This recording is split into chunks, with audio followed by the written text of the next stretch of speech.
Hello friends, आज की इस वीडियो में हम बात करेंगे मगध साम्राज्य के दूसरे प्रमुख वंश शिशुनाग वंश के बारे में तथा साथ ही इससे संबंधित सभी इंपॉर्टेंट फैक्ट्स एवं इंपॉर्टेंट क्वेश्चंस पर डिस्कस करेंगे जो आपकी आगामी परीक्षाओं में काफ़ी उपयोगी साबित होंगे।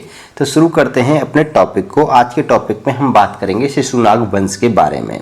इससे पहले की वीडियो में हमने दोस्तों आपको हर्यक वंश से संबंधित सभी फैक्ट्स एवं तथ्यों को कंप्लीट करवाया था और उससे पहले की वीडियो में हमने महाजनपद काल के बारे में भी बताया था।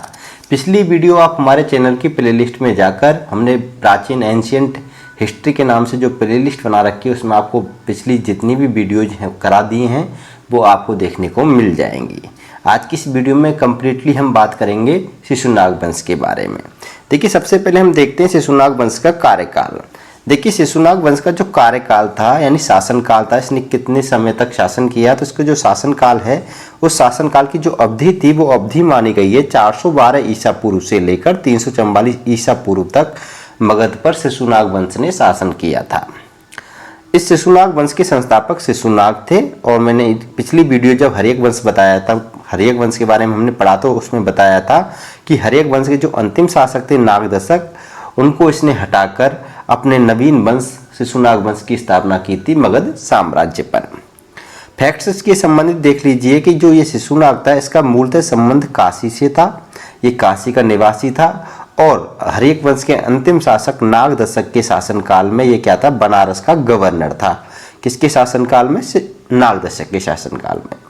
इंपॉर्टेंट है, ये दोनों क्वेश्चंस पूछे जा चुके हैं कि शिशुनाग वंश, शिशुनाग का संबंध मूलतः था काशी से, ऑप्शन में दी थी काशी से, बनारस से, जो भी हैं बनते हैं, इलाहाबाद से, आगरा से, दिल्ली से, इस प्रकार के ऑप्शंस रखे थे। तो इसका जो मूलतः संबंध था वो काशी से था।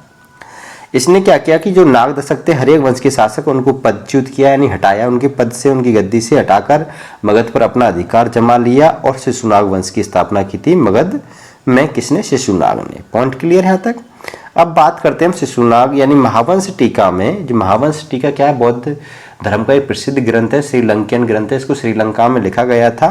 तो इस ग्रंथ में इसको एक लिच्छवी राजा की वेश्या पत्नी से उत्पन्न कहा गया है शिशुनाग को, जबकि पुराणों में शिशुनाग को क्षत्रिय कहा गया है। ये बात आपको याद रखनी है।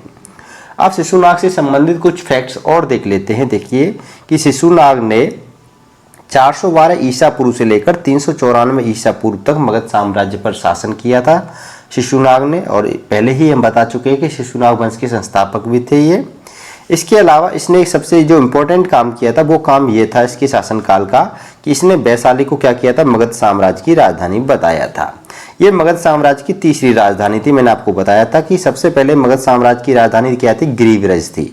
ठीक है, गिरिव्रज का ही क्या किया, कंप्लीटली निर्माण करवाया राजगृह के रूप में बिंबिसार ने, और उसने क्या किया, राजगृह को मगध साम्राज्य की राजधानी बनाया था गिरिव्रज के स्थान पर। ठीक है, इंपॉर्टेंट पॉइंट यहाँ तक। फिर उसके बाद में हर्यक वंश के एक शासक हुए थे उदयन। उदयन ने पाटलिपुत्र नगर की स्थापना की और उसे मगध साम्राज्य की राजधानी बनाया। अब क्या होता है कि शिशुनाग वंश के समय में, शिशुनाग के काल में वैशाली को मगध साम्राज्य की क्या बना दिया गया, राजधानी बना दिया गया था। इंपॉर्टेंट क्वेश्चन है ये। उसके बाद में नेक्स्ट अगला क्वेश्चन है कि किस शासक ने अवंती को, सबसे इंपॉर्टेंट काम ये भी है कि जो अवंती था, अवंती को मगध साम्राज्य में मिलाया गया था। किसके काल में? शिशुनाग के काल में। शिशुनाग ने क्या किया, अवंती के शासक अवंती वर्धन को क्या किया, पराजित किया और अवंती को मगध साम्राज्य में मिलाया। नेक्स्ट अगला क्वेश्चन है कि किस शासक के शासनकाल में मगध साम्राज्य के अंतर्गत बंगाल से लेकर मालवा तक का भूभाग सम्मिलित था। इंपॉर्टेंट क्वेश्चन है ये भी कि बंगाल से लेकर मालवा तक का भूभाग मगध साम्राज्य में किसके शासनकाल में सम्मिलित था? तो आपको बता देना शिशुनाग के शासनकाल में। शिशुनाग का पुत्र था कालाशोक। ठीक है, शिशुनाग के बाद में कालाशोक ने मगध साम्राज्य पर शासन किया था यानी मगध साम्राज्य का राजा बना था। अब हम बात करते हैं कालाशोक की। कालाशोक का जो शासनकाल था वो 394 ईसा पूर्व से लेकर 366 ईसा पूर्व तक था। ठीक है, इसके पिता का नाम शिशुनाग था, ये बात याद रखनी है। और इसका जो उपनाम है वो काकवड़ है। इसको पुराणों में व दिव्यावदान ग्रंथ में काकवड़ के नाम से जाना गया है। और ये क्वेश्चन कई बार पूछा जाता है कि कालाशोक यानी काकवड़ के नाम से इतिहास में किस शासक को जाना जाता है? कालाशोक को। इसका वंश भी याद रखना है, कई बार पूछ लेता है कि कालाशोक किस वंश का शासक था, तो शिशुनाग वंश का शासक था। बहुत से छात्र भ्रमित होकर इसमें मौर्य वंश करके आ जाते हैं। ठीक है, तो याद रखना कालाशोक शिशुनाग वंश का शासक था। नेक्स्ट अगला क्वेश्चन है कि मगध के किस शासक ने वैशाली के स्थान पर पाटलिपुत्र को मगध की साम्राज्य की राजधानी बनाया। तो मैंने अभी बताया कि पहले ग्रीवरज राजधानी थी, उसके बाद में राजगृह बनी, उसके बाद में पाटलिपुत्र बनी, पाटलिपुत्र के बाद में वैशाली को शिशुनाग ने बनाया, फिर पुनः पाटलिपुत्र को उसके पुत्र कालाशोक ने मगध की राजधानी बनाया। उसके बाद में पाटलिपुत्र ही मगध साम्राज्य की राजधानी रही थी। ठीक है, पॉइंट क्लियर। ये क्वेश्चन इसका आंसर है कालाशोक। नेक्स्ट अगला क्वेश्चन से देखिए कि किस शासक के शासनकाल में द्वितीय बौद्ध संगीति का आयोजन हुआ था। इंपॉर्टेंट क्वेश्चन है। ठीक है, तो याद रखना कालाशोक के शासनकाल में द्वितीय बौद्ध संगीति का आयोजन किया गया था। नेक्स्ट वाला पॉइंट देखें इसके फैक्ट्स में कि बाणभट्ट की हर्षचरित के अनुसार, देखिए हर्षचरित जो ग्रंथ था ये बाणभट्ट ने लिखा था, और इस हर्षचरित ग्रंथ के अनुसार कालाशोक की राजधानी के निकट घूमते हुए किसी व्यक्ति ने गले में छुरा भोंककर हत्या कर दी थी, और यह हत्यारा महापद्म नंद या उसके द्वारा नियुक्त कोई व्यक्ति था। ठीक है, महापद्म नंद ने आगे चलकर क्या किया था, नंद वंश की स्थापना की थी, ये बात भी याद रखनी है। तो ये बाणभट्ट के हर्षचरित ग्रंथ में ये चीज लिखी गई है कि महापद्म नंद ने कालाशोक की हत्या की थी।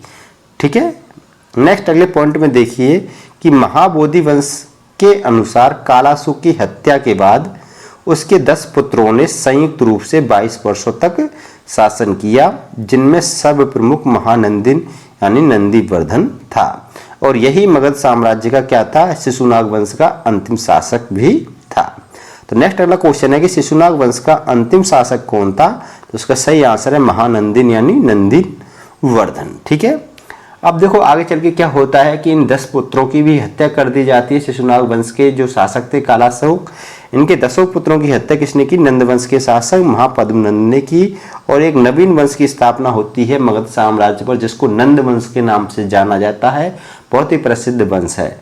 आगे की जो वीडियो है उसमें हम नंद वंश के बारे में पढ़ेंगे।